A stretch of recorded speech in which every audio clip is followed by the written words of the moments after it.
এ টাকলাদা এসে নমস্কার সেই অতি ভক্তি তো চোরের লক্ষণ টাকলাদা। তুই কিছু বললি আমাকে? না না কি বলবো, বলছি তুমি তো রাত্রেবেলা খিচুড়ি এখান থেকে এসে বাড়ি গেলে, হ্যাঁ, আবার কি এখন খিচুড়ি বাড়িতে আসলে?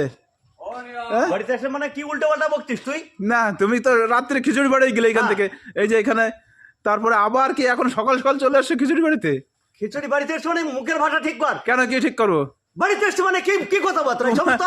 তুমি যে এখানে দাঁত কেলাচ্ছ তুমি না? দাঁত কারণে কে আছে? তুমি এখানে, তোমাকে নেমন্তন্ন কে করেছে? তোমাকে নেমন্তন্ন তোকে করা হয়েছে? নেমন্তন্ন কে করছে? তোরে এখন আমি বাড়ি আমাকে নেমন্তন্ন করেছে, আমি কমিটির লোক, আমাকে শোনো। যারা আমি বাড়ি হচ্ছে কেন কেন, হ্যাঁ হ্যাঁ, কেন কেন চল যাচ্ছে কেন? এ যেও না, খিচুড়ি খেয়ে যাও, যেও না।